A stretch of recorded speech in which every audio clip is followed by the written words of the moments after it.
Ideal battery में नहीं, मैं एक बार आइडियल बैटरी से दोबारा शुरुआत कर देता हूँ, ठीक है, वरना तुम पैर थोड़ी ना पढ़ने दोगे। आइडियल बैटरी दो तरीके से पढ़ सकते हैं हम, एक जब आर जीरो हो और एक जब आर जीरो ना हो, है ना।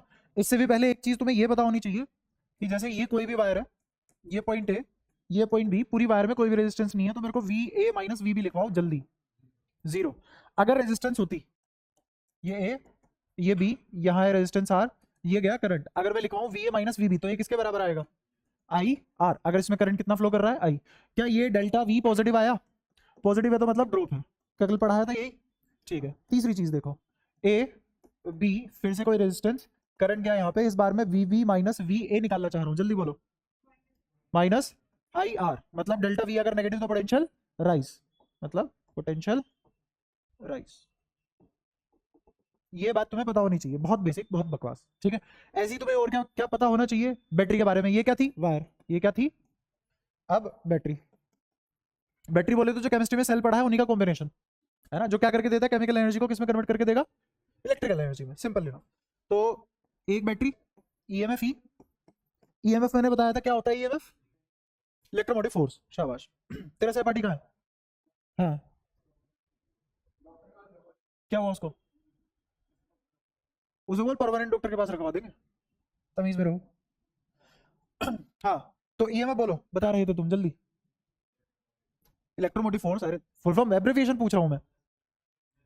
होता क्या है, पोटेंशियल डिफरेंस, जो बदलता नहीं है, जो आइडियल बैटरी का यही कांस्टेंट होता है, ईएमएफ बदलता नहीं है उसका, कुछ भी हो जाए। तो जैसे मैंने कहा कि करंट अगर इधर जा रहा है तो ये charging state, discharging state, discharging, current दे रहा है ना, discharging, battery is providing power, battery is providing energy, ठीक है। ऐसे ही अगर करंट उल्टा कर दिया जाए तो ये किसका केस बनेगा, चार्जिंग का केस बनेगा। और इस बार भी V A minus V B किसके बराबर रहेगा, ई। यहाँ पे भी V A minus V B किसके बराबर रहेगा, ई। और ये कौन सी स्टेट थी, चार्जिंग। फिर यहाँ पे कौन सी स्टेट आ जाएगी, नॉट इन यूज, यूज ही नहीं कर रहे हैं हम, तो ये रही बैटरी, कोई करंट है ही नहीं, तो V A minus V B अभी भी कितना होगा, हाँ, क्यों माइनस ही क्यों होना चाहिए, फाइनल माइनस, हाँ, मैं तार देख रहा हूँ, बैटरी देख रहा हूँ,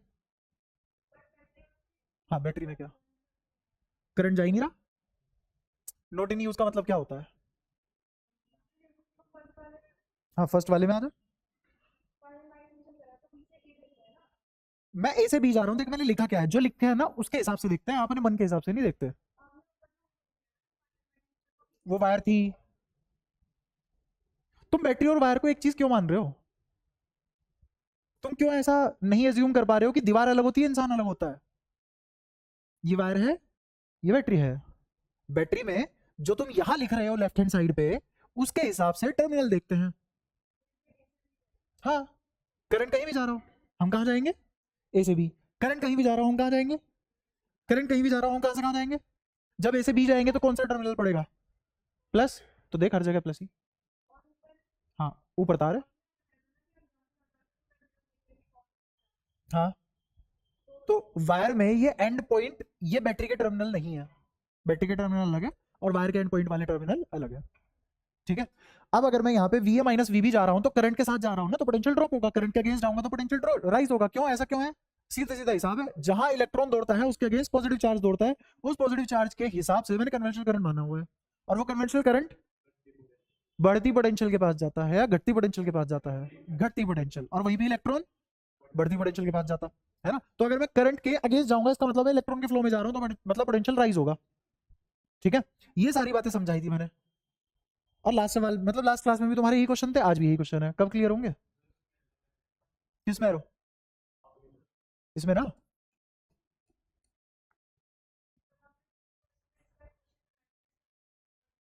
फर्स्ट फेज,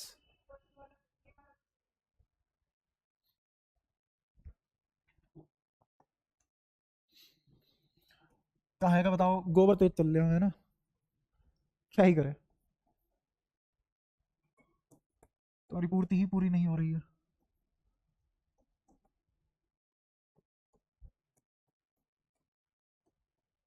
ठीक है। इसमें क्या क्या पूछ रखा है, V A minus V B पूछ रखा है और V A minus V C पूछ रखा है, ये तो पूछा है। तो यहां से लेके यहां तक जाएंगे, यहां से यहां जा रहा हूं करंट के लूंगा ना, तो करंट के लॉन्ग तो ड्रॉप आएगा, और ड्रॉप रेजिस्टेंस के अक्रॉस आएगा, और फॉर्मूला क्या होता है आईआर, जानते हो इसको, बस लगाओ 2 और 3 6 वोल्ट। यहाँ तक कोई परेशानी? ठीक है, फिर ए से सी जाना है, तो ए से सी ऐसे जाएंगे, देखो यहाँ से यहाँ तक कितना +6, फिर कौन सा टर्मिनल है नेगेटिव का 6, +6 और -6 कितना, खत्म। मैं पिछले वाले की तरह करा देता हूँ, इसको क्या लिख सकते हैं, VA minus VB plus VB minus VC, यही तो है VA माइनस VB। तो यहाँ से लेके यहाँ तक का क्या आया आंसर, +6, यहाँ से लेके यहाँ जा रहा हूँ, अब देख यहाँ से लेके यहाँ जा रहा हूँ, तो कौन सा टर्मिनल पहले पड़ा, तो क्या लिख दूंगा यहाँ पे, फिर भी क्या आया आंसर, कैसे भी कर ले। ठीक है, अब और किसी को कोई डाउट पिछली क्लास से, पक्का? ठीक है, नहीं बाद में नहीं, पूछ फटाफट पूछ, बाद में टाइम नहीं है, एक लड़का आएगा मेरे को उठा के ले जाएगा 5:30 बजते ही, क्योंकि काम है। हाँ हाँ, वी नहीं आर, आर के हिसाब से देखना चालू कर दो, उसको छोड़ दो, वी गोली मार दो उसको, पिछली क्लास से कह रहा हूँ। ठीक है, अब मैंने लिख दिया है ना, आर बराबर 0 और दूसरा R is not equal to 0। Ideal battery है दोनों, आइडियल बैटरी की सिर्फ एक ही कंडीशन है, वो क्या कंडीशन होती है, बस इसके अलावा कुछ नहीं है आइडियल बैटरी को बताने को। अभी भी डेफिनेशन नहीं बताइए, सीबीएसई वाली डेफिनेशन भी लिखवा दूंगा, उसमें टेंशन मत लो। तो एक तो आर बराबर 0 पे देखेंगे, और एक आर 0 नहीं है तब देखेंगे। आओ फटाफट बात करते हैं इस पे भी। जैसे मान लो आर 0 है, तो बैटरी की इंटरनल रेजिस्टेंस, ये छोटा आर क्या है, इंटरनल रेजिस्टेंस, कहां से आई है भाई, इलेक्ट्रोलाइट, इलेक्ट्रोलाइट सेल था, केमिस्ट्री में पढ़ाया था, उसमें एक इलेक्ट्रोलाइट था, इलेक्ट्रोलाइट में आयंस मूव करते हैं, उन आयंस को मूव करने के लिए जो भी रेजिस्टेंस ऑफर होती है वही वाली ये रेजिस्टेंस है। क्लियर है? ठीक है, इसको ए मान लिया, इसको बी मान लिया, बैटरी ये रही, ईएमएफ ई है, करंट जा रहा है यहां से, तो स्टेट है चार्जिंग, स्टेट है चार्जिंग, है डिस्चार्जिंग, डिस्चार्जिंग। तो डिस्चार्जिंग स्टेट के लिए लिखवाओ वी माइनस वी, जल्दी बोलो, प्लस ई, ठीक है ना। अच्छा यहीं पे ही अगर चार्जिंग के लिए लिखा जाए, तो चार्जिंग के लिए करंट इसके अंदर भेजना पड़ेगा, और still V minus V B is plus E, ऐसे ही। हाँ बोल, जल्दी बोल। हाँ हाँ, सोच सकते हैं, डिस्चार्जिंग का मतलब बैटरी एनर्जी दे रही है, बिल्कुल ठीक है, सिस्टम में एनर्जी प्रोवाइड कर रहा है, बिल्कुल। हाँ हाँ, कहाँ माइनस आएगा, अरे ये किसका, मैं अपने द्वारा किया गया वर्क डन देख रहा हूँ क्या यहाँ पे, फिर ठीक है अच्छा फिर not in use, not in use में A B EMF E V A minus V B still, ये तीनों कंडीशन पता लग गई। अब मैं आऊंगा इंटरनल रेजिस्टेंस 0 नहीं है, अगर इंटरनल रेजिस्टेंस इज नॉट 0 तो आर यहाँ पे कुछ है, 0 नहीं है, ये बैटरी के अंदर बना हुआ है, बेसिकली ऐसे बना हुआ है, तो घिचपिच ना हो, कीचड़ ना बचे, क्योंकि बुद्धि में तो हमारी यही कीचड़, कम से कम बोर्ड पे तो ना बचे। तो उसके लिए मैंने इस इंटरनल रेजिस्टेंस को थोड़ा सा बगल में बना दिया यहाँ पे, ये बाहर है बैटरी के, लेकिन है कहाँ असलियत में, बैटरी के अंदर की ही रेजिस्टेंस है, किसकी, इलेक्ट्रोलाइट की, इलेक्ट्रोलाइट में जो आयंस है उनको ऑफर जो होती है। ठीक है, तो इस पॉइंट को नाम दिया ए, इस पॉइंट को नाम दिया बी, बोलो डिस्चार्जिंग या चार्जिंग, कौन सी पढ़ाऊं, डिस्चार्जिंग। डिस्चार्जिंग के केस में अगर मैं V A minus V B निकालूं, तो जब करंट के हिसाब से देखेंगे तो तार देखेंगे, टर्मिनल के हिसाब से देखेंगे तो बैटरी देखेंगे, तो ये करंट देगी मेरे को, मैं जा रहा हूं ऐसे, तो जाते वक्त कौन सा टर्मिनल पहले पड़ा, तो क्या आ जाएगा, प्लस ही। फिर इस रेजिस्टेंस के अक्रॉस पोटेंशियल ड्रॉप होगा, पोटेंशियल राइज होगा, सोच के बताओ, करंट ऐसे है और मैं इधर जा रहा हूं, तो राइज होगा, राइज होने का मतलब क्या आ जाएगा, माइनस आई छोटू आर, ये तार के हिसाब से और ये बैटरी के साथ। अब फर्क नजर आ गया तार और बैटरी में, ठीक है ये जो माइनस आई आर है, अच्छा ये कौन सी पोटेंशियल है, ये जो बैटरी मुझे दे रही है वही तो पोटेंशियल डिफरेंस है, ये बैटरी ने मेरे को दिया, बैटरी ने मेरे को दिया, उसमें से कुछ खर्च भी तो हो गया ना, तभी तो माइनस आया, तो ये आई आर कहाँ गया, ये है हीट लॉस, क्या है ये, हीट लॉस, तभी अप्लायंसेस गर्म होते हैं यूज करते टाइम, हीट आएगी आएगी, तुम बच नहीं सकते इससे, कोई ऐसा अप्लायंस नहीं है दुनिया का जिसको यूज करें फिर करंट दो फिर करंट लो और वो हीट ना करे, कभी नहीं होता ऐसा। बैटरी चार्जिंग के टाइम पे भी हीट करती है और डिस्चार्जिंग के टाइम पे भी हीट करती है, हाँ क्योंकि,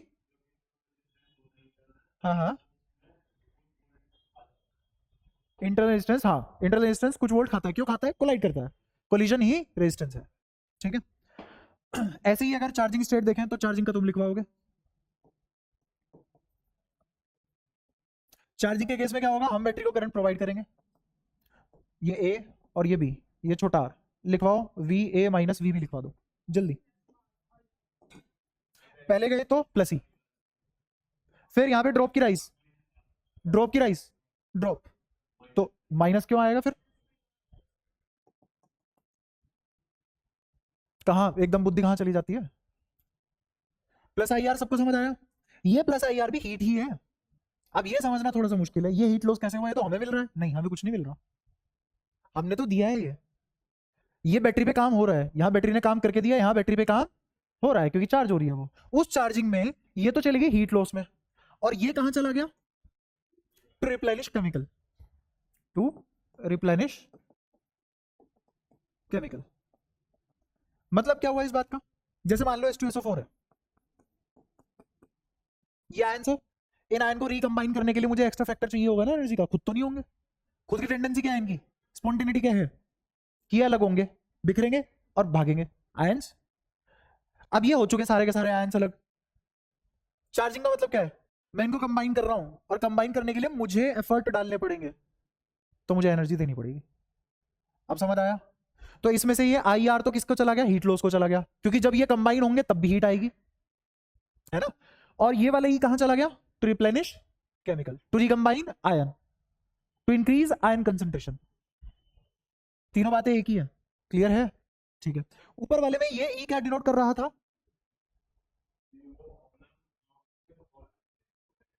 मुझे कितनी पोटेंशियल मिल रही है, हाँ मुझे कितनी पोटेंशियल मिल रही है, या सेल कितना करंट दे पाएगा, सेल कितना करंट दे पाएगा। ये अभी पूरा एग्जैक्ट नहीं है, इसलिए 3 एक्सक्लेमेशन लगा दिया मैंने, अभी तुम समझने लायक नहीं हुआ एग्जैक्ट क्या होगा, बट तुम मोटा मोटा ये समझ सकते हो कितना ईएमएफ मतलब कितना करंट दे पाएगा। ठीक है।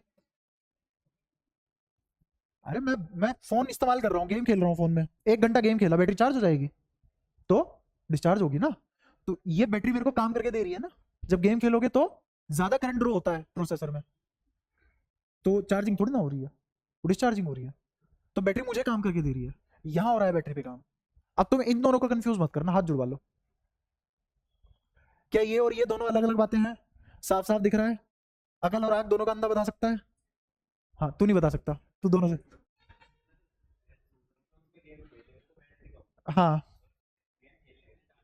हाँ, तो जब चार्ज करेंगे तो ये केमिकल को या फिर इन आयंस को रिकंबाइन करना पड़ेगा ताकि फिर से आयनाइजेशन जा सके। हाँ ठीक है। ये खुद से नहीं होता, ये करवाना पड़ता है, आयन कंबाइन करवाने पड़ते हैं, खुद से नहीं होते। यहाँ खुद से हो रहा है, जो काम खुद से हो रहा है उससे मुझे वर्क डन मिलेगा, जो मेरे को करवाना पड़ रहा है उसमें मुझे वर्क डन डालना पड़ेगा। समझ आया? अच्छा फिर आते हैं नोट इन यूज पे। नोट इन, नोट इन यूज में बताओ क्या कर सकते हो तुम? कुछ भी नहीं कर सकते, जवाब दे सकते हो, बोलो जवाब। ये रहा तुम्हारा सुंदर चित्र, लिखवाओ, V A minus V B लिखवाओ जल्दी। हाँ खाली ई, शाबाश, बस।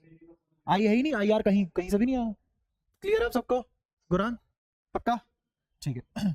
तो ले देंगे, ये सब बातें हो गई अपनी। अब तुम्हें समझ आ गया आर जीरो नहीं है तब और आर जीरो है तब, दोनों केस में आइडियल बैटरी काम करती है। क्यों? बेटर तेरे को उल्टा कर दो। यहां तक किसी का डाउट पूछ लो। पक्का आया सबको समझ? ठीक, तुम लिखवाओगे अब।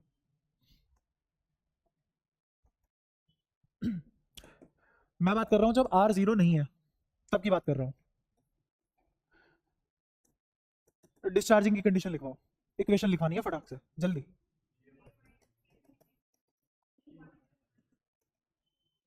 चार्जिंग की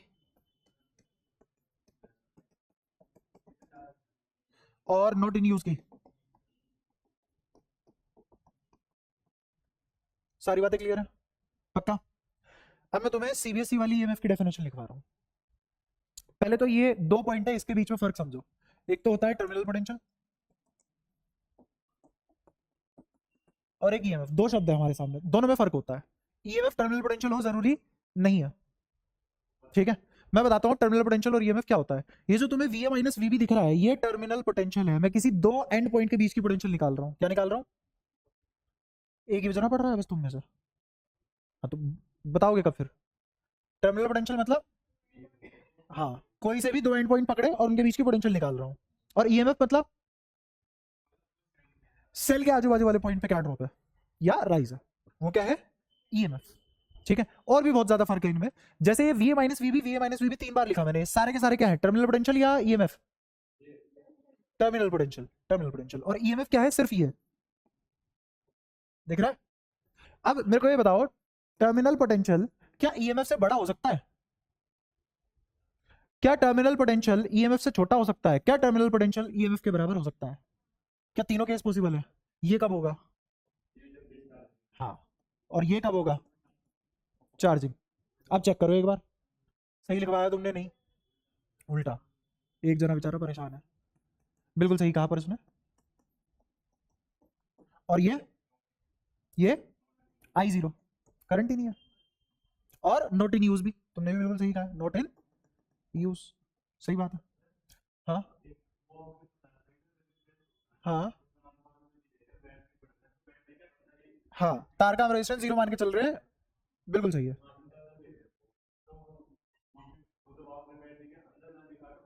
हम्म, हाँ,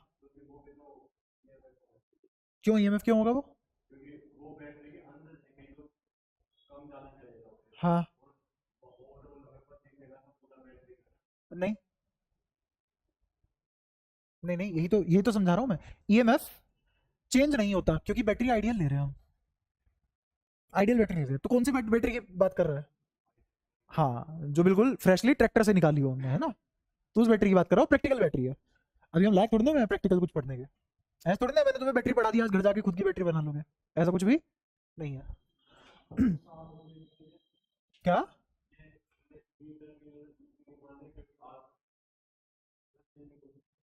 हाँ, तो सेम ही क्वेश्चन आंसर तो मिल गया ना। हाँ, तो पूछ ढंग से, पूछ, क्या पूछ रहा? हाँ हाँ हाँ, वो टर्मिनल पोटेंशियल पे इफेक्ट डाल सकता है, ईएमएफ पे नहीं इफेक्ट डाल सकता, क्योंकि बैटरी आइडियल है, आइडियल बैटरी का ईएमएफ रिमेन्स कांस्टेंट। आया समझ?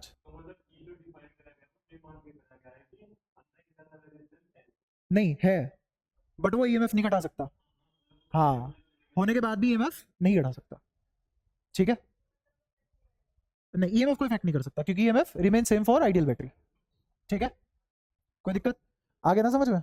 बस मैंने 3 बार कहा, सेम ही चीज 3 बार कही, थोड़ा ध्यान से सुनता, पहली बारी में भी आती। मेरा इशू है मैं स्पीड नहीं बढ़ा पा रहा हूँ। अब सुनो, आगे सुनो, क्योंकि अगर तुम धीरे बढ़ोगे कम चीजें हो पाएगी, और तुम्हारे नुकसान है उसमें, मेरा नहीं है। तो टर्मिनल पोटेंशियल ईएमएफ के भी बराबर हो सकता है, छोटा भी हो सकता है और बड़ा भी हो सकता है। अब मैं सीबीएसई की डेफिनेशन लिखवाता हूं तुम्हें कि ईएमएफ होता क्या है। EMF is terminal potential when battery is not in use. हो गई? ठीक है, ये तुम्हारी ईएमएफ की डेफिनेशन होगी। क्लियर है सारी बातें? पक्का? एक और फर्क दिखाता हूं तुम्हें ईएमएफ और टर्मिनल पोटेंशियल में। अभी तक मैंने 2 फर्क दिखा दिए, है ना, 2 एंड पॉइंट और बैटरी के आजू बाजू। और यहाँ पे क्या है, ये वाला कैसा डिफरेंस है? हाँ, बड़ा भी हो सकता है, छोटा भी हो सकता है। ईएमएफ नहीं बदलता, टर्मिनल पोटेंशियल बदल सकता है। इसका मैं थोड़ा सा और अच्छा सा एग्जांपल ऐसा ले सकता हूँ। मैंने कहा कि मेरे पास कोई रेजिस्टेंस है, रेजिस्टेंस मतलब लोड, लोड मतलब कोई भी अप्लायंस, जैसे एसी चल रहा है बिजली से, तो ये क्या है अपने आप में, एक भारी भरकम रेजिस्टेंस है। बल्ब चल रहा है 100 वोल्ट का, तो क्या है उसमें, रेजिस्टेंस ही तो है, वो टंगस्टन। क्लियर है? Every appliance is load in itself. हाँ, and load is resistance only. कोई दिक्कत?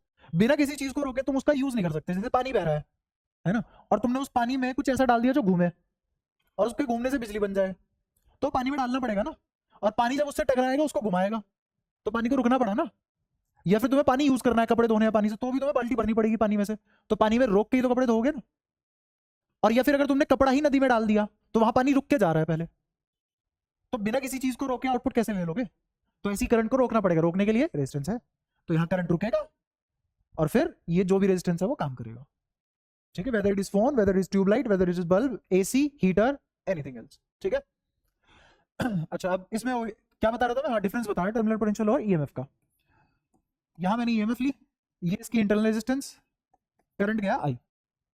अब मुझे लिखना है किस सर्किट में से कितना करंट निकल रहा है। तो ये जो सर्किट में से कितना करंट निकला है, ये किस पे डिपेंड करेगा? आरक्यू पर डिपेंड करेगा ना। जैसे मान लो मेरे पास एक बैटरी है, उस बैटरी से मैं क्या चला रहा हूं, इस पे बैटरी कितनी टाइम में खर्च हो जाएगी, या इस पे फर्क पड़ता ही नहीं इस बात से। दोनों बातों में से कौन सी बात सही है? मैंने कहा 9 वोल्ट की बैटरी है, एक वो 9 वोल्ट की बैटरी मैंने कार चलाने में लगा दी, वो खिलौने वाली कार होती है उसमें लगा के वो उससे खेल रहे हैं, और वही बैटरी मैंने मान लो कोई भी ऐसे रिमोट के अंदर लगा दी, तो किसके अंदर ज्यादा लंबी चलेगी? रिमोट के अंदर। कैसे पता? बैटरी तो वही है। मैंने तो ये नहीं बोला 9 वोल्ट की नहीं है वो बैटरी, कम वोल्ट की है, ऐसा तो कुछ भी नहीं है। तो जो बैटरी पे लेबल्ड वैल्यू होती है वो ईएमएफ होती है, और जो सर्किट को मिलती है वो टर्मिनल पोटेंशियल मिलती है। बुद्धि खोली? ये है मेजर डिफरेंस। ठीक है। अब जैसे इसी एग्जांपल में मैंने कहा कि करंट निकालते हैं कितना है, तो करंट क्या इस रेजिस्टेंस पे डिपेंड करेगा? ये दोनों सीरीज में है, तो आई किसके बराबर हो जाएगा? Total EMF upon total resistance. क्या इसी के बराबर होगा? है ना? हाँ। और ये आर इक्विवेलेंट है। हाँ वही लिखा है मैंने, देख क्या, वही देखा है, देख के सकते हैं उसमें। तो आई बराबर E by R plus R. ये रेजिस्टेंस कितना है, क्या इस पे आई डिपेंड कर रहा है? तो I is depending on this external resistance. समझ आया? पक्की बात है। और हमने जो इक्वेशन पढ़ी है उसमें देखो ये जो आई है, यहां पे भी आई है, क्या इस आई के बदलने पे टर्मिनल पोटेंशियल बदलती है? बट क्या ईएमएफ बदलेगी? ना। ये है सबसे बड़ा फर्क। इसीलिए जो लेबल्ड वैल्यू होती है वो ईएमएफ की होती है।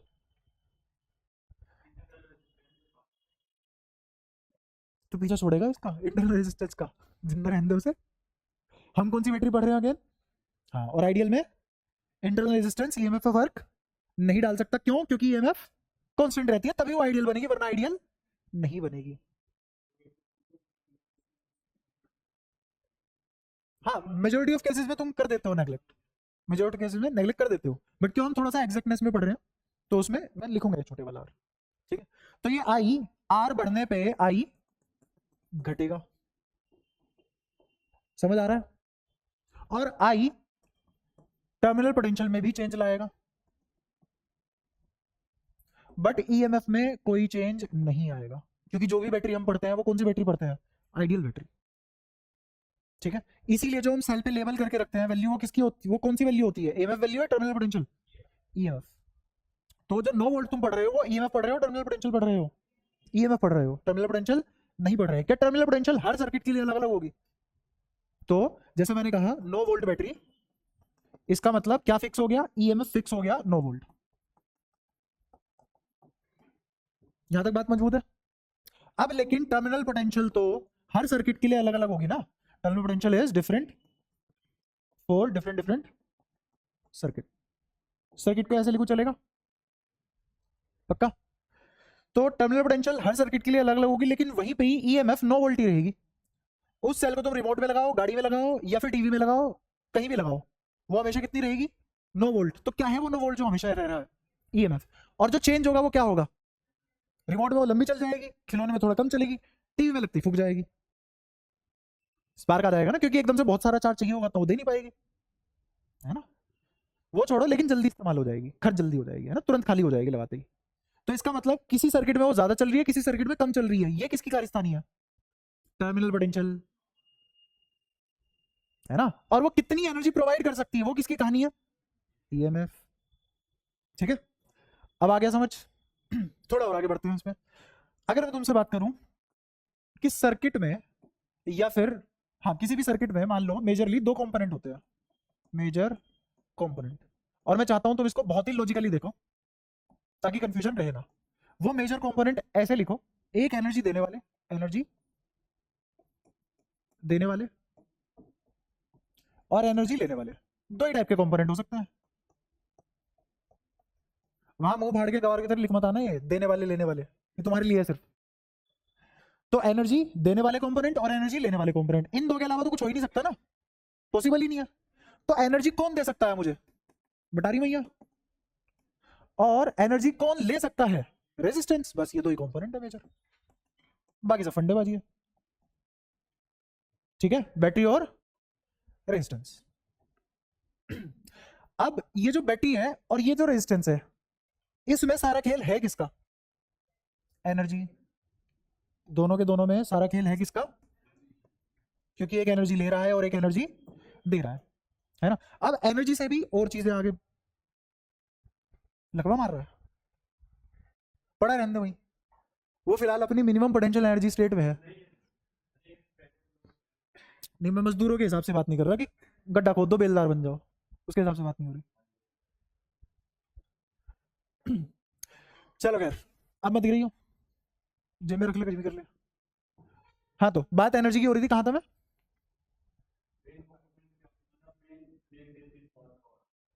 एनर्जी से भी काम की क्वांटिटी कौन सी है? पावर। रीजन? हाँ, मेरे पास बैटरी तो है मान लो 1000 वोल्ट की, बट उसको इस्तेमाल करने के लिए 4 दिन वेट करना पड़ता है। ये क्या बात हुई? तो कितने टाइम में कितनी एनर्जी डिलीवर हुई है, ये ज्यादा काम की चीज है ना?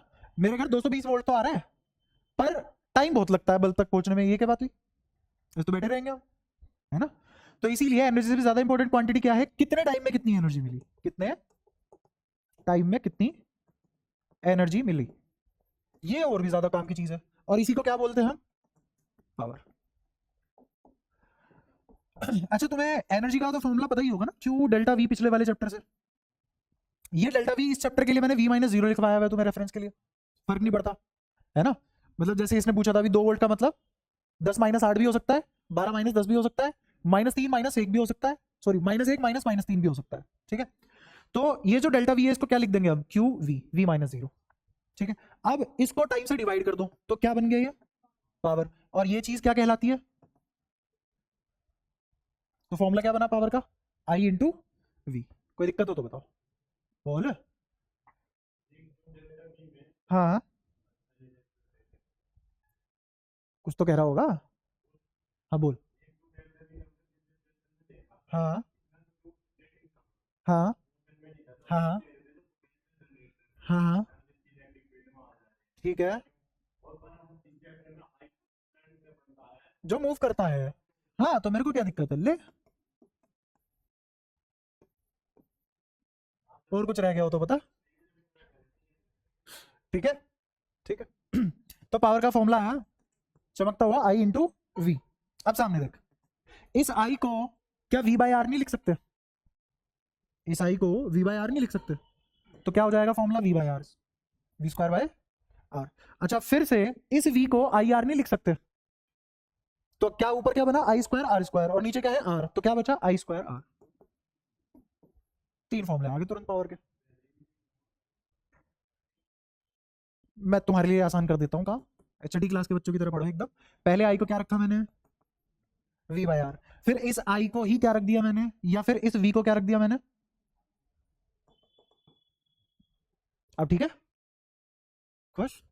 ठीक है। तो ये 3 फॉर्मूले आ गए अपने पास पावर के, है ना? अभी हल्का हल्का सा हिंट दे रहा हूँ, ये वाला फॉर्मूला तब इस्तेमाल करना जब रेजिस्टेंस पैरेलल में होंगे, ये वाला फॉर्मूला तब इस्तेमाल करना जब रेजिस्टेंस सीरीज में होंगे। एक्सप्लेन कर दूंगा अभी थोड़ी देर बाद, ठीक है? तो तुम्हें अब ये भी खेल समझ आ गया कि सारा खेल किसका है? पावर का है। सारा खेल किसका है? पावर का है। तो अब मैं दोबारा से आइडियल बैटरी में रेजिस्टेंस जीरो हो और रेजिस्टेंस जीरो ना हो, पावर के बारे में बात करेंगे। तेरे को क्या हुआ? किसका? चिन्हवा दो फोन, बता। 2 साल तक नहीं मिलेगा तेरे को घर से। हाँ, तभी मेरे पास इतने सारे फोन है। हम्म, तो पावर पे डिस्कशन चल रही थी। हाँ, आइडियल बैटरी की पावर। ये जो मैंने पावर लिखी है किसके अक्रॉस है? Power across resistance. ये जो हमने निकाला है किसके अक्रॉस पावर है? Power across resistance. ध्यान से, रेजिस्टेंस और बैटरी के अक्रॉस पावर अलग अलग होगी। ये जो मैंने अभी पढ़ाया जस्ट अभी अभी गर्मा गर्म ताजा ताजा, ये क्या है? रेजिस्टेंस के अक्रॉस पावर। ऐसे नहीं कहीं से मुंह फाड़ के कोई सी पावर, कौन सी पावर? बढ़िया। अच्छा, अब क्या पढ़ेंगे हम? Power across ideal battery. तो सबसे पहले आर बराबर जीरो, इस टाइप की भी आइडियल बैटरी हो सकती है, और दूसरे टाइप की आइडियल बैटरी क्या हो सकती है? आर नॉट बराबर जीरो। दो ही केस हो सकते हैं आइडियल बैटरी के। आइडियल बैटरी में खास बात ईएमएफ कांस्टेंट। तो सबसे पहला चार्जिंग की डिस्चार्जिंग, बोलो जल्दी। डिस्चार्जिंग, ये रही बैटरी, इंटरनल रेजिस्टेंस, और डिस्चार्जिंग है तो करंट ऐसा जाएगा, ये ए, ये बी, छोटू आर, ई। ठीक है, मुझे पता है पावर का formula is I square R. तो मैं पावर लिखने जा रहा हूँ, ये पावर रिसीव्ड है, ये पावर जो भी मैं लिखूंगा रिसीव्ड पावर लिखूंगा। कौन सी पावर लिखूंगा? Received power. तो पावर रिसीव्ड किसके बराबर? चल तो लो सर्किट में, यहां से यहां गए, तो इस बैटरी के अक्रॉस कितनी पावर है? अरे E E EMF E into current कितना है? I, V I is the power. तो कितना लिखा जाएगा? E I. प्लस की माइनस की? प्लस। हाँ,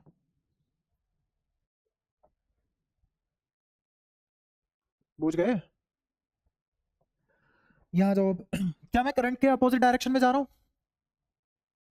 जा रहा हूं ना, तो क्या यहाँ पे माइनस आई स्क्वायर छोटू आर नहीं आ जाएगा? अब समझ आया? क्लियर? ये है पावर रिसीव्ड। इस टाइप के सेट में से मुझे कितनी पावर मिलेगी वो लिख दी मैंने। सोचो समझो, जांचो परखो पूछो, फिर आगे बढ़ो। किसका? दिखा दिखा दिखा। हाँ। अब चार्जिंग, चार्जिंग के बारे में लिखो, बस करंट की डायरेक्शन उल्टी हो जाएगी, सर्किट यही बना हुआ है। इसी सर्किट में देख के बताओ। पी रिसीव, बोलो जल्दी। माइनस ई आई या प्लस का ई आई? प्लस का ई आई, सोच के बता दो। ठीक है, प्लस का ई आई।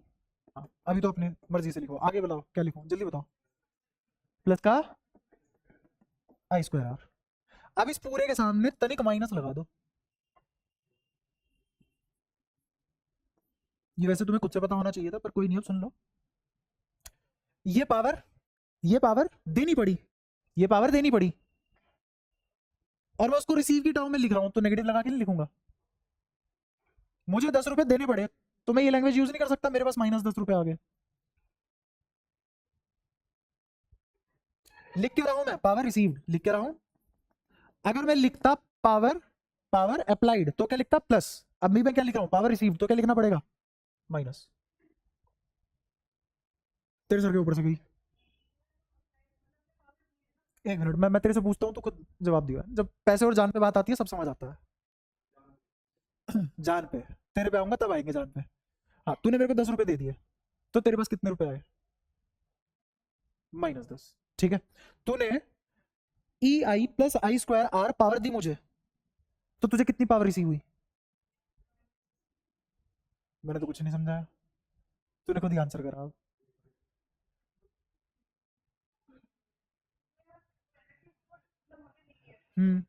हाँ हाँ, देने के बाद ही मैं रिसीव्ड लिख रहा हूँ, तो इसलिए माइनस आ गया।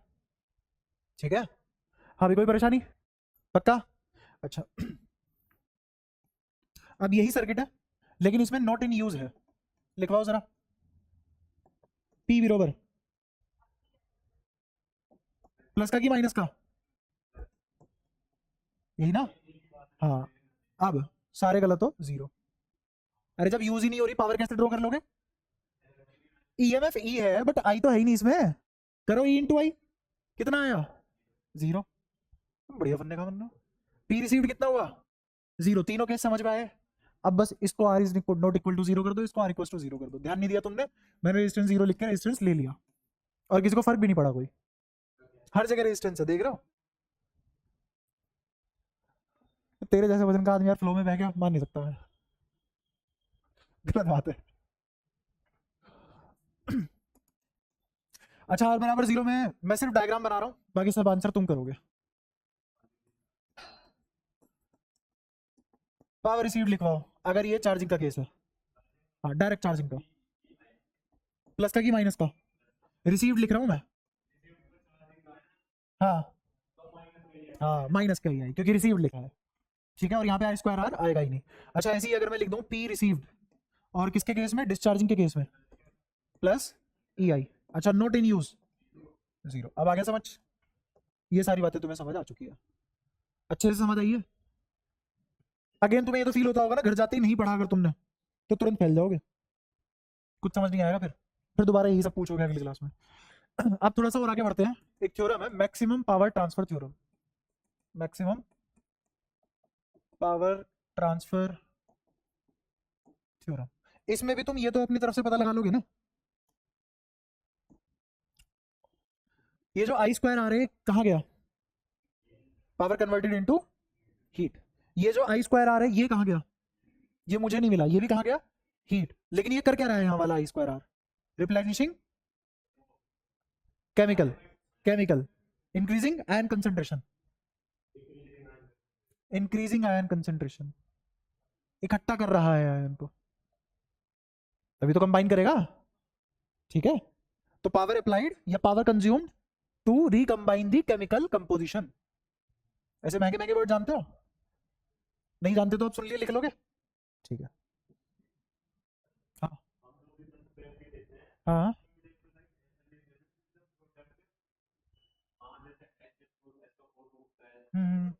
हाँ, ये जरूरी नहीं है, ऐसा जरूरी नहीं है, डिफरेंट डिफरेंट एप्लीकेशन पे डिफरेंट डिफरेंट टाइप की बैटरी चाहिए होती है। क्यों निकालना पड़ता है? जो H2SO4 वाली बैटरी थी पहले, जो भी तुमने बैटरी देखी है वो सारी H2SO4 बेस्ड होती है, वो जो बाहर मोटरसाइकिल में या फिर ट्रैक्टर वगैरह में या फिर जिससे टीवी चलता था, महाभारत देखते थे लोग, उन सभी बैटरी से क्या होता था, सब में H2SO4 ही होता था। कई बार लोग पानी डाल के काम चला लेते, फ्यूम्स नहीं आती थी उसकी खुलने के बाद, वो फ्यूम्स गैसियस स्टेट नहीं है उसकी, फालतू था, मतलब का नहीं है। मैक्सिमम पावर ट्रांसफर थ्योरम देखो तुम, इसका मतलब ये है कि मैं सर्किट में क्या कंपोजिशन रखूं रेजिस्टेंस की कि पावर मैक्सिमम डिलीवर हो जाए। ईएमएफ ई, इंटरनल रेजिस्टेंस छोटा आर और एक्सटर्नल रेजिस्टेंस कैपिटल आर। हाँ शाबाश, मुझे पावर को मैक्सिमाइज करना है, पावर को मैक्सिमाइज करना है, तो मैं क्या करूंगा, D P by D R को किसके बराबर रखूंगा। बट अगर मैं डी आर के साथ डिफरेंशिएट कर रहा हूं तो मैं आर को वेरिएबल की तरह ट्रीट करूंगा, ट्रीटेड एज, हाँ, अगर आर कांस्टेंट हो गया तो ये थ्योरम भी बाहर में चली जाएगी। ये थ्योरम कब तक काम करेगी, जब तक आर को वेरिएबल की तरह ट्रीट करोगे। ठीक है, अब मुझे नेट करंट लिखना आता है, बताओ नेट करंट क्या लिखा जाएगा, E by R plus capital R. ठीक है, और पावर क्या होता है, I square R capital R, I square capital R, छोटा आर नहीं, कैपिटल आर। ठीक है, तो पी किसके बराबर आ जाएगा, E square R upon R plus R का होल स्क्वायर। अब इसको मुझे डिफरेंशिएट करना है और जीरो के बराबर रख देना है, तो हम उसको डिफरेंशिएट करते हैं।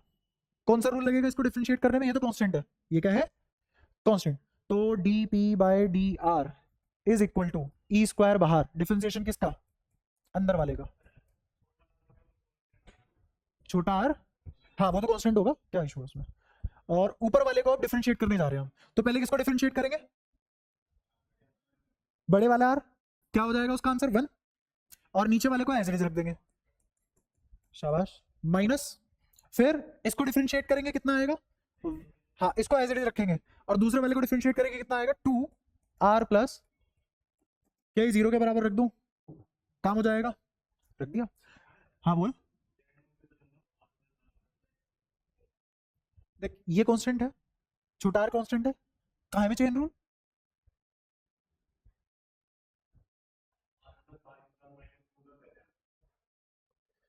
दादा आर प्लस आर स्क्वायर, तो 2 आ गया, तू पता है क्या बोल रहा है कि x प्लस 2 का होल स्क्वायर है, इसको डिफरेंशिएट करके चेन रूल भी लगाओ इसमें, ठीक है बात है। दोबारा देख बेसिक मैथ्स वाला लेक्चर, ये इसमें समा गया, और तुम्हें पता है अंत काल में समाने के बाद क्या मिलता है, अंत काल में समाने के बाद क्या मिल जाता है, अंत, मिलाता हूं तुझे भी भगवान से, रुक,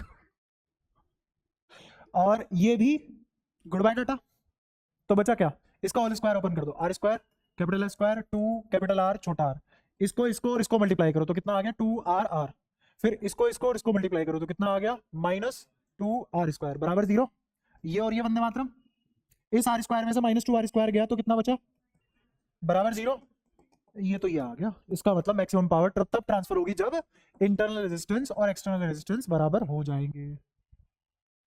बराबर आ गया, कोई परेशानी। अच्छा अब यहाँ से लगे हाथ क्या निकाल लेते हैं, करंट निकाल लेते हैं, या फिर करंट की बजाय ईएमएफ निकाल लो या पावर ही निकाल लो, तो मैक्सिमम पावर कितनी ट्रांसफर हुई वो निकाल रहा हूँ। क्या फॉर्मूला है मैक्सिमम पावर का, ई स्क्वायर, नीचे छोटे आर की जगह क्या रख दूं, तो क्या नीचे आ गया 4 आर स्क्वायर, एक आर से एक आर गया तो नीचे क्या बचा 4 आर, तो क्या आ गया ई स्क्वायर बाय 4 कैपिटल आर, यही बराबर होगा ई स्क्वायर बाय 4 छोटा आर, क्योंकि दोनों बराबर है आपस में। क्या मैक्सिमम पावर का फॉर्मूला आ गया अपने पास, बताओ कोई परेशानी, किसी के सर में दर्द, पेट में कोई दिक्कत, ठीक है। तो जैसे मैं तुम्हें इस पे एक छोटा सा एग्जांपल दूं, एग्जांपल है ये कोई सर्किट लिया मैंने, उसमें कोई भी रेजिस्टेंस रखी यार,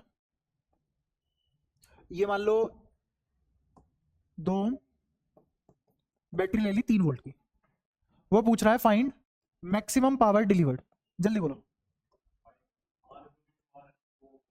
ई square by 4R, E square मतलब 9, 4R मतलब 8, 9/8 मतलब 1.1 वोट, खत्म।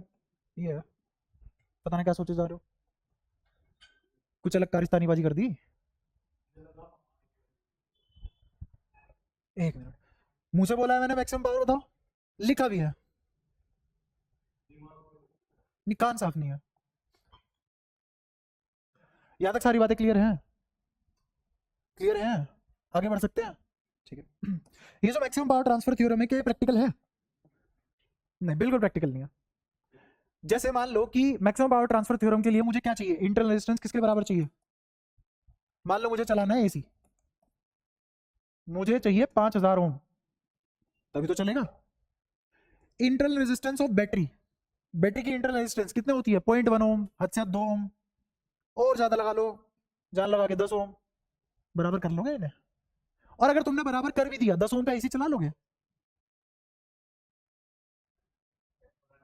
कंप्रेसर ही चालू नहीं होगा।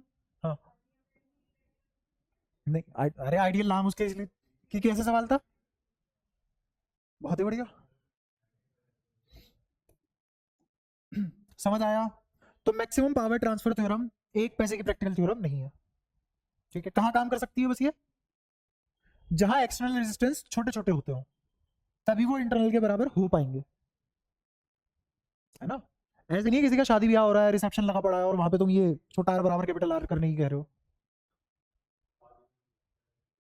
जो जनरेटर नहीं चलता, एक मेन सॉकेट नहीं होता जहां से सारा का सारा रेजिस्टेंस होल्ड होता है।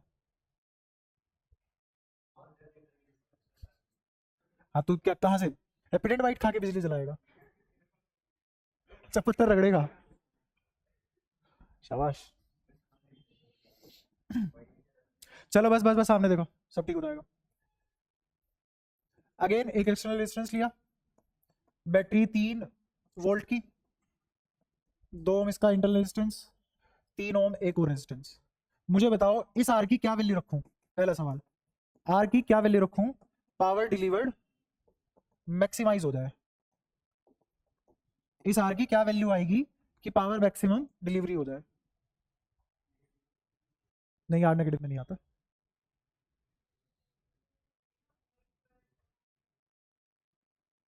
एक बार बताओ, ये दोनों सीरीज में नहीं है, तो ये कितनी होगी रेजिस्टेंस? 5 ओम। अगर ये भी 5 हो जाए तो पावर ट्रांसफर विल भी, पता नहीं क्या सोचे जा रहे हो फिर से। प्रॉब्लम सॉल्विंग पावर बहुत कच्ची है तुम्हारी, ऐसे कैसे काम चलेगा है? और तुम में से कह रहे हो कि एडवांस चला दो हैं। थोड़ा सा और छेड़ता हूँ सवाल को। सवाल ये है कि मुझे बताओ क्या मैक्सिमम पावर ट्रांसफर होगी 3 ओम रेजिस्टेंस के अक्रॉस?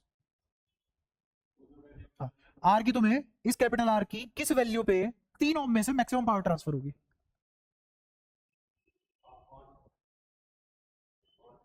बाकी को भी सोच, बोलो आंसर बोलो।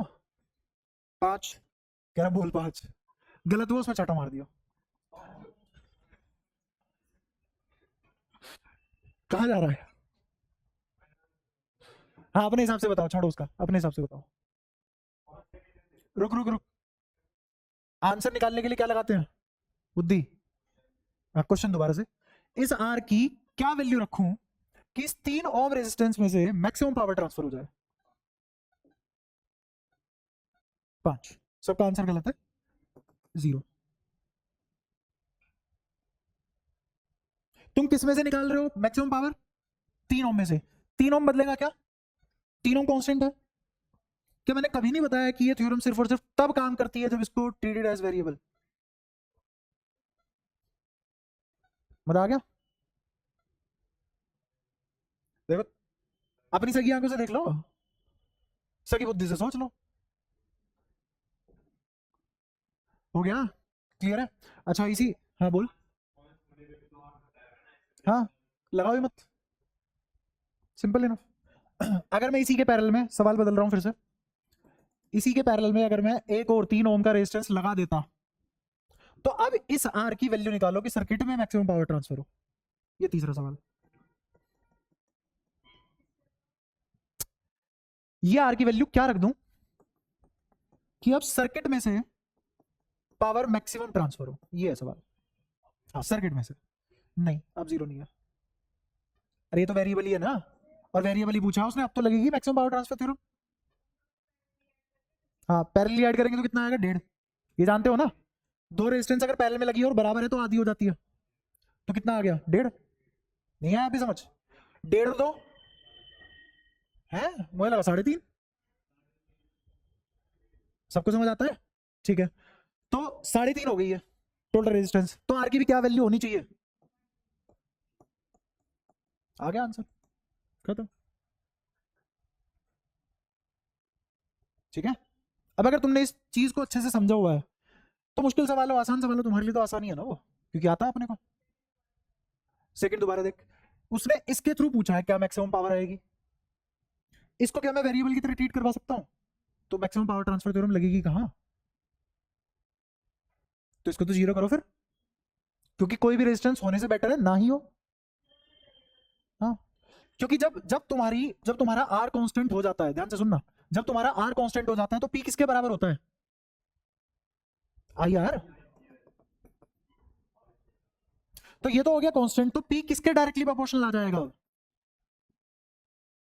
और करंट तो तब ज्यादा होगा ना जब रेजिस्टेंस कम होगी, तो कम से कम रेजिस्टेंस क्या हो सकती है कि करंट मैक्सिमम हो जाए, 0, तो पावर भी क्या हो जाएगी, मैक्सिमम, क्योंकि करंट मैक्सिमम है। तो जब रेजिस्टेंस कांस्टेंट हो जाए तब पावर किसके डायरेक्टली प्रोपोर्शनल होती है, करंट के, और करंट बढ़ाने के लिए रेजिस्टेंस 0 करवाना पड़ेगा, तभी करंट मैक्सिमम आएगा। और बता इससे ज्यादा क्या समझा सकता है कोई आदमी, आ गया सबको समझ में, पक्का, ठीक है।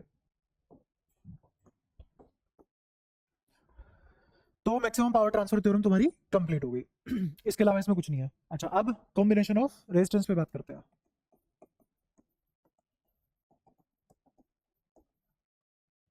मतलब कॉम्बिनेशन ऑफ रेजिस्टेंस पढ़ लो, कॉम्बिनेशन ऑफ बैटरी पढ़ लो, और सर्किट थ्योरी पढ़ लो। सर्किट थ्योरी तो तुमने पढ़ी ली, सर्किट सोल्व करना और सीख लो, चैप्टर खत्म हो जाएगा, ठीक है।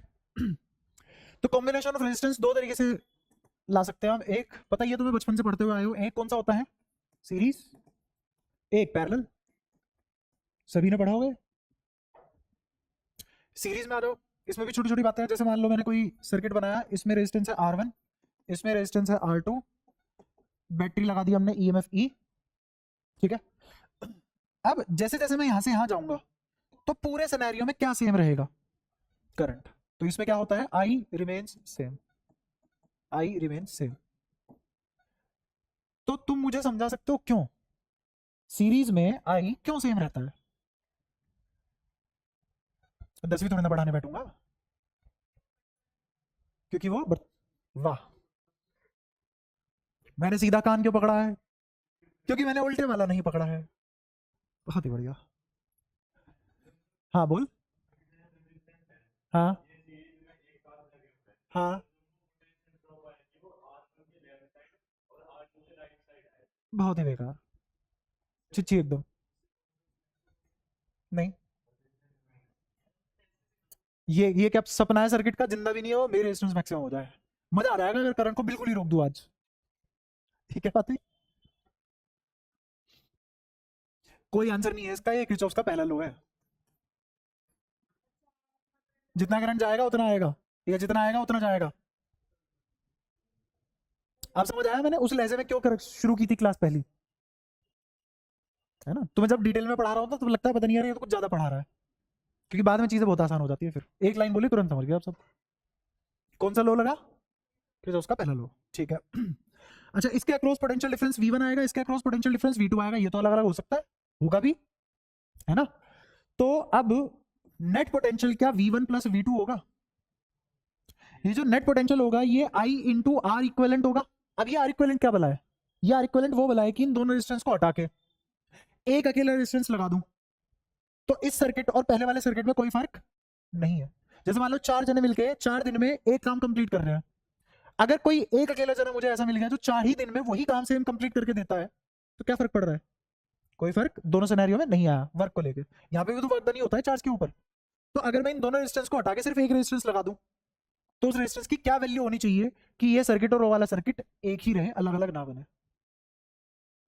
भेजे तक पहुंचा पक्का?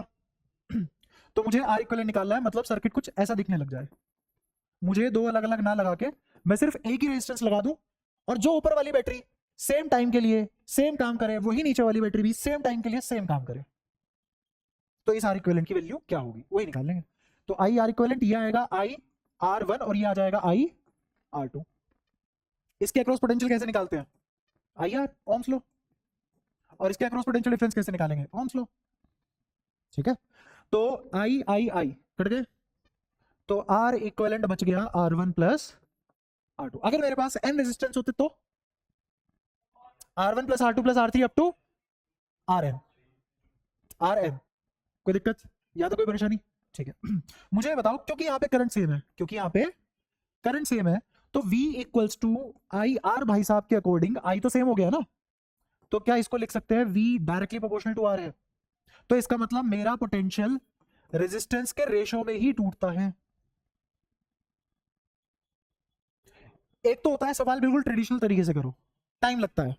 एक होता है मन में सोचा, जुगाड़ लगाया जो भी है और तुरंत आंसर आ गया। तो पोटेंशियल किसके रेशो में टूटता है? रेजिस्टेंस के रेशो में टूटता है। अच्छा, पावर का formula I square R use करूंगा, क्यों? क्योंकि आई कांस्टेंट है। तो इसका मतलब पावर भी किसके रेशो में टूट जाएगी? कि सारी बात सीख पाए पक्का? ठीक है। ऐसे ही इधर आ जाओ, ये कौन सा केस है? पैरेलल। ठीक है, पैरेलल में क्या होगा? जो तुम 10वीं से रख के आए हो, यहां से मान लो मैंने कोई करंट भेजा आई, इसको बैटरी से कनेक्ट कर दिया, कोई ईएमएफ वाली बैटरी है ई, यहां जो पोटेंशियल होगा वो मान लो V1, यहां जो पोटेंशियल होगा वो V2 होगा, यहां से करंट आएगा I1, यहां से करंट आएगा I2, R1 R2। अब मेरा वही सवाल कि पैरेलल के केस में तुम बोलते हो पोटेंशियल बराबर रख रखा है सबने, सीरीज में क्या बराबर होता है? करंट। और यहां पे पैरेलल में कौन बराबर होता है? रीजन? अगेन मैं वजह पूछ रहा हूं। अरे हाँ, सुना तो सही। हाँ भी होता है यार, हाँ ये अलग अलग हो गया।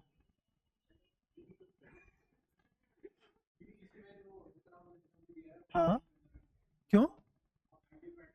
अरे तो खर्च नहीं होगी, वो आइडियल है, ठीक है, ईएमएफ ना बदले, पर यहाँ अलग पोटेंशियल खर्च हुई हो, यहाँ अलग पोटेंशियल खर्च हुई हो भी तो सकता है। जैसे मान ले यहाँ इस इंस्टीट्यूट से तेरे घर जाना है, ये अलग रास्ते से गया, ये अलग रास्ते से, ये अलग रास्ते से, मैं अलग रास्ते से, तू अलग रास्ते से, सब अलग अलग थकेंगे ना, पॉसिबल है। अब अब क्यों सेम है? यहाँ मैं रास्ते बांट देता हूँ। पहला रास्ता है ये, देखना ध्यान से, ये पहला रास्ता है, देखा? ये दूसरा रास्ता है, देखा? ये तीसरा रास्ता है। इन तीनों रास्तों में सेम पोटेंशियल ड्रॉप आ रहा है, तभी तो वी सेम है।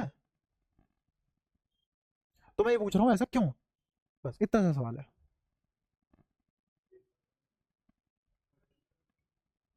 क्या?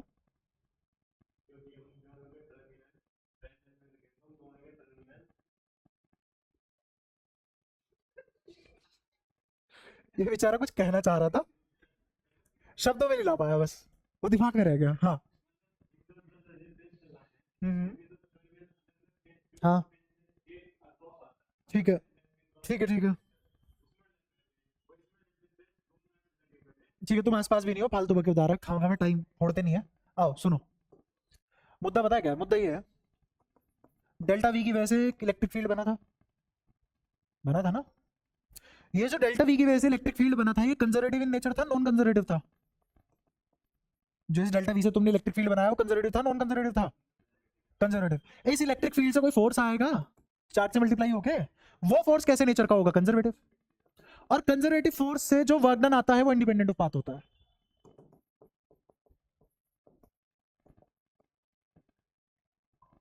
कंजर्वेटिव फोर्स से जो वर्क डन आता है वो इंडिपेंडेंट ऑफ पाथ होता है। अब चाहे मैं पहले रास्ते से जाऊं, चाहे मैं दूसरे रास्ते से जाऊं, चाहे मैं तीसरे रास्ते से जाऊं, इस बात से कोई फर्क नहीं पड़ता कि मैं कौन से रास्ते से गया हूं, वर्क डन सेम होगा, हेंस पोटेंशियल सेम होगी। ठीक है, आया समझ? ये आंसर था इसका, पता नहीं क्या क्या बता रहे हो। तो वी सेम समझ आया सबको? और यही होता है K2, मतलब किरचॉफ्स का सेकंड लॉ। ये है किरचॉफ्स का सेकंड लॉ। जैसे ये बात पहली बार थोड़ी ना पढ़ी है तुमने, तुम 11वीं वाले देखो, तुम तीनों भी समझ लो अगर समझ आए तो तुम्हें। मैं यहां से यहां गिरा और एक इस रास्ते से गिरा, तो मुझे बताओ पहले और दूसरे केस में किसमें ज्यादा पोटेंशियल एनर्जी रिलीज की है मैंने? दोनों में सेम करिए, क्योंकि वर्क डन बाय ग्रेविटी है और ग्रेविटी कंजर्वेटिव फोर्स है, तो इंडिपेंडेंट होगा पाथ से, चाहे ऐसे गिरो चाहे ऐसे गिरो। अब समझ आया? यहाँ तो कोई परेशानी? तो सेम केस यहाँ पे भी है, कौन सा अलग है ये बात? ठीक है, हाँ इसमें कैसे सेम होगा बता? इसमें कहानी अलग है। मैं यहाँ से यहाँ गिरा, तो बता पहले और दूसरे वाले में किसमें वर्क डन ज्यादा है? पहले वाले में। ठीक है, कोई दिक्कत? ये सारी बातें क्लियर है? तेरे को आया समझ? तो यहां इस पॉइंट का नाम रखा मैंने ए, इस पॉइंट का नाम रखा बी। तो ए से बी जाने के कितने रास्ते हैं? 3। ये तो समझा रहा हूं 1 घंटे से। ए से बी पहला रास्ता दिखा, ए से बी दूसरा रास्ता दिखा, ए से बी तीसरा रास्ता दिखा, तीनों रास्ते से पोटेंशियल सेम है क्योंकि वर्क डन सेम है, और यही किरचॉफ्स का सेकंड लॉ है। मौलिक साहब जा पा रही है बुद्धि में बात? पक्का? फ्राइडे आ रहा है तो वो तो जुम्मा तो मैं बना दूंगा, इसका अगर इसने नोट सीखना है। हाँ, ये समझो ध्यान से, हो गया आप जो अच्छे से टिक गई बुद्धि यहाँ पे, और ये भी समझ में आ गया ये किरचॉफ्स का सेकंड लॉ है। ठीक है, अब इस डायग्राम को दोबारा बनाता हूँ अगले पेज पर और समझाता हूँ चीजें। इधर R1, यहाँ R2, बैटरी। ठीक है, करंट तो अलग अलग होगा ना। अब तुम्हें पता है एक्चुअल में पैरेलल केस में दोनों किरचॉफ्स के लॉ लगेंगे। इस जंक्शन पे किरचॉफ्स का पहला लॉ लगेगा, तभी तो मैं बोल पाऊंगा I बराबर I1 प्लस I2, जितना आया उतना गया, पहला लॉ। और दूसरा लॉ क्या बोलेगा K2 का, कि इसमें से करंट कितना गया I2, रेजिस्टेंस कितना है R2, इसमें से करंट कितना है I1, रेजिस्टेंस कितना है R1, दोनों बराबर होंगे।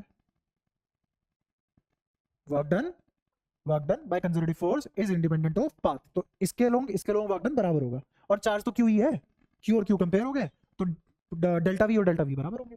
यहां से डेल्टा वी कितना आया I2 R2, यहां से डेल्टा वी कितना आया I1 R1, बराबर है दोनों। क्यू ई तो फोर्स है ना, हाँ स्टैटिक चार्ज के लिए था, तो तो नहीं दौड़ा तब भी करंट फ्लो कर रहा है। ले अब फिर से तेरी गाड़ी वहीं रखी जहां तूने आधा घंटा खाया था।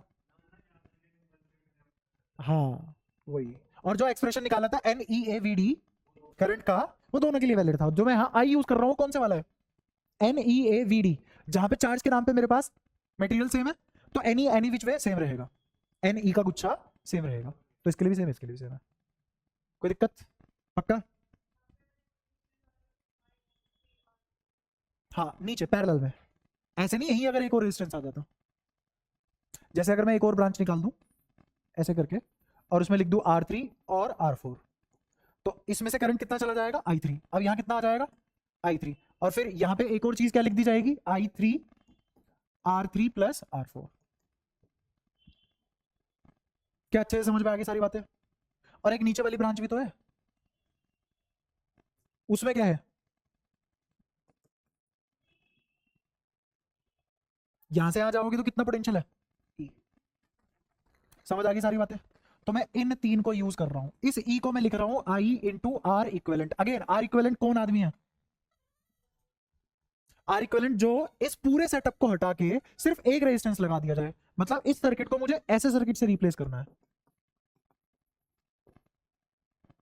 तो मुझे क्या निकालना पड़ेगा, जो इफेक्ट ये सारे रेजिस्टेंस मिलके दे रहे थे वो एक अकेला ये वाला रेजिस्टेंस दे दे।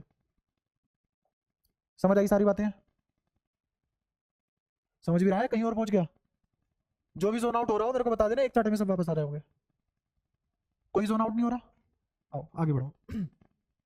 तो अब आगे की बात कर रहा हूं मैं।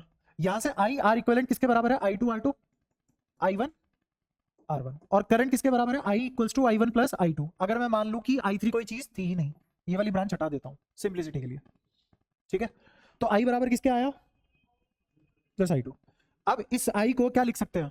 ई अपॉन आर इक्वलेंट, ये E upon R one, E upon R two. सबको समझ आया क्या लिखा? तो अपना आंसर आ गया ये। और अगर मेरे पास n रेजिस्टेंस होती तो आंसर क्या आता? कोई दिक्कत यहां तक? ध्यान से, इसमें गलती ये करते हैं बच्चे कि आर इक्विवेलेंट को ही 1 upon R one plus 1 upon R two लिख देते हैं, जो कि गलत है। ऐसा मत करना। 1 upon R equivalent is equal to 1 upon R one plus 1 upon R two etcetera. ठीक है? अच्छा, और क्या बात कर सकते हैं हम इसमें? अच्छी ये बात कर सकते हैं कि अगर मुझे सिर्फ दो के लिए हो, दो रेजिस्टेंस के लिए निकालना हो, तो एक डायरेक्ट फॉर्मुला याद कर सकते हो तुम आर इक्विवेलेंट का, R one R two upon में R one plus R two. पहले भी पढ़ा होगा तुमने जीवन में कभी। कुछ नहीं करा, इन दोनों को सोल्व कर दिया, एलसीएम लेकर और पलट दिया, तो ये आ गया। हाँ, ये याद रहेगा पक्का? अच्छा, अब एक और चीज सुनना, क्योंकि यहाँ पे आई कांस्टेंट नहीं है। कौन सेम है? वी सेम है, आई सेम नहीं है। वी सेम है, आई सेम नहीं है। तो मेरे को बताओ, पावर का फॉर्मूला क्या V square by R use नहीं करना चाहिए क्योंकि वी सेम है? तो तुम्हें मैंने एक लाइन बोली थी उड़ते उड़ते कि ये वाला फॉर्मूला पावर का कहाँ था? हाँ, ये वाला फॉर्मूला पावर का कब यूज करते हैं? जब पैरेलल पैरेलल हो रेजिस्टेंस। ये वाला फॉर्मूला कब यूज करते हैं पावर का? जब सीरीज हो, है ना? अच्छा, अगर सीरीज के केस में मैं ये वाला फॉर्मूला यूज कर लूं तो आंसर नहीं आएगा क्या? आएगा, सेम आंसर आएगा, एग्जैक्ट आएगा, बट टफ पड़ेगा। ये यूज करोगे तो बहुत आसान पड़ेगा। हाँ, तो ये किसके लिए है? ये चचादान सीरीज के लिए, और ये वाले जनाब पैरेलल के लिए। याद रहेगा? रीजन भी याद रहेगा, क्यों? क्योंकि जहां वी सेम है वो वी कट जाएगा। तो वी सेम होने का फायदा पता है क्या है? मैं डायरेक्टली ये लिख सकता हूं। अब बिना फॉर्मूले के मैं डायरेक्टली क्वेश्चन सोल्व कर पाऊंगा। मैं सीधा सीधा क्वेश्चन कैसे सोल्व कर दूंगा कि पावर किसके इनवर्सली प्रोपोर्शनल होता है? रेशो। जैसे सेंटर ऑफ मास, खैर मैंने पढ़ा है कहां तुम्हें सेंटर ऑफ मास? 11वीं तुमने अगर पूरी पढ़ी होती, काश। तो ये तो हो गया दो रेजिस्टेंस के लिए। अब मैं ये निकालना चाहता हूं टोटल करंट का I1 कितना होता है? I1 टोटल का कितना फ्रैक्शन होता है? जैसे इसमें से करंट कितना गया? I1, ये टोटल करंट का कितना फ्रैक्शन होगा? तो मैं ये बस इस बात से निकाल सकता हूं कि मेरा यहाँ पे current inversely proportional to R होता है। करंट तो हमेशा इनवर्सली प्रोपोर्शनल टू आर होता है ना। तो मेरा current inverse ratio of R में टूटेगा मेरा करंट। तो अगर मुझे I1 लिखना हो तो वो किसके बराबर आ जाएगा? I R two upon R one plus R two. ये क्या है? Total current, total resistance. ये क्या है? Total resistance. और ये क्या है? दूसरे वाली रेजिस्टेंस। ये क्या है? दूसरे वाली रेजिस्टेंस। और ये क्या है? Total current. तो ये जो I1 है, ये टोटल करंट का कितना फ्रैक्शन होगा? इतना फ्रैक्शन होगा। ये मैं डायरेक्टली इस बात से निकाल सकता हूं। ऐसी ही अगर मुझे पावर लिखनी हो, P1 क्या हो जाएगा? P1 हो जाएगा V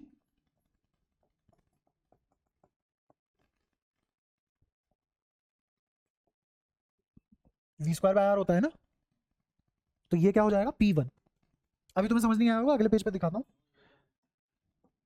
थोड़ा सा स्टडी क्लास के हिसाब से करेंगे। जैसे मैंने कहा I1 V1 बराबर I2, सॉरी I1 R1 बराबर I2 R2 बराबर E, और E खुद किसके बराबर है? I R इक्विवेलेंट के। ये तो बात समझ आती होगी। इन दोनों को इक्वेट करो जरा। I1 R1 बराबर I R इक्विवेलेंट, ये तो बात समझ आती होगी। यहां से मुझे निकालना है I1 किसके बराबर आ जाएगा? I upon I1 R equivalent upon, ठीक है? अरे ठीक है, अच्छा आई तो आई है टोटल करंट सर्किट का। आर इक्विवेलेंट कितना है बोलना सर? R1 प्लस, और नीचे क्या है? कट गया R1, तो I1 किसके बराबर आ गया?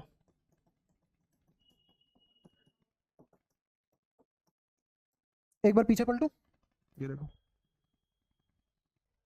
क्या अब तुम्हें समझ आ गया? पावर का भी ऐसे ही लिखा हुआ है मैंने। ये सारी बातें समझ में आती है। तो ये है सीरीज और पैरेलल कॉम्बिनेशन ऑफ रेजिस्टेंस। ठीक है, ये बेसिक फंडे बाजी थी। अब इसमें एक और चीज मैं ऐड और कर दूंगा इसमें। वो ऐड करने वाली चीज है कि इस सभी के कॉम्बिनेशन में जो आर इक्विवेलेंट आता है वो आर इक्विवेलेंट सबसे छोटे वाले रेजिस्टेंस से भी कम आता है। जैसे मान लो मेरे पास कुछ रेजिस्टेंस है 1 ओम 2 ओम 3 ओम 4 ओम 5 ओम 6 ओम 7 ओम 8 ओम 9 ओम 10 ओम, 10 रेजिस्टेंस है। ये 10 कैसे लगे हुए पैरेलल में, ये 10 कैसे लगे हुए पैरेलल में। सबसे छोटे वाला रेजिस्टेंस कौन सा है 1 ओम, तो जो मेरा आर इक्विवेलेंट आएगा वो 1 ओम से भी छोटा आएगा। किसके केस में, पैरेलल के केस में। और वहीं सीरीज के केस में सबसे बड़ा रेजिस्टेंस कौन है 10, जो आर इक्विवेलेंट आएगा वो 10 से भी बड़ा आएगा। किसके केस में, सीरीज के केस में। ठीक है, तो आर इक्विवेलेंट इन पैरेलल क्या आता है, छोटे से भी छोटा। याद रहेगा इससे, जो सबसे छोटे वाला रेजिस्टेंस होता है उससे भी कम आएगा आर इक्विवेलेंट। और वहीं भी सीरीज के केस में सबसे बड़े वाले से भी बड़ा, तो आर इक्विवेलेंट बड़े से भी बड़ा। यहां तक सारी बातें क्लियर है। तो मैंने आज तुम्हें बेसिक बेसिक इंफॉर्मेशन दे दी किसकी, कॉम्बिनेशन ऑफ रेजिस्टेंस की। अब मैं सर्किट में पॉइंट पोटेंशियल मेथड से कुछ ऐसे रेजिस्टेंस सोल्व करना सिखाऊंगा जिसको तुम सोल्व भी नहीं कर सकते। ठीक है, जैसे फॉर योर काइंड एग्जांपल,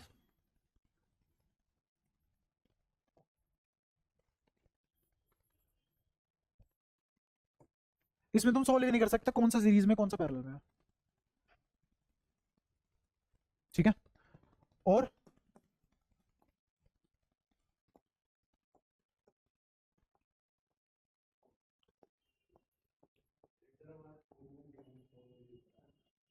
हाँ, व्हीटस्टोन ब्रिज आएगा, बाद में आएगा, वो तो एप्लीकेशन है ना इन सब की, है ना। व्हीटस्टोन ब्रिज, जवार भाटा, कुछ नहीं, सामने देखो। इसमें तुम पता लगा पाओगे कौन सा पैरेलल में कौन सा सीरीज में है। तो ऐसे ऐसे सर्किट सोल्व करना सिखाऊंगा, कौन सा पैरेलल में कौन सा सीरीज में, ये देखना सीखेंगे। ठीक है, मेरे ख्याल से 1-1.5 क्लास तो तुम इसी में ले जाओगे, ज्यादा ही ले जाओगे। अगर मेरा थोड़ा सा हाथ खुल गया तो 2-3 क्लास भी ले सकते हो तुम इसमें, तुम्हारा टैलेंट है। ठीक है, तो आज की क्लास यहीं वाइंड अप करते हैं।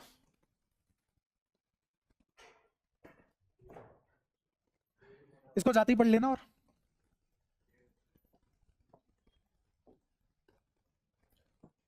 आज मैं तुम्हें कल के बारे में अपडेट कर दूंगा कॉम्पिटेटिव के क्लास के लिए। ठीक है, तीनों को। हाँ,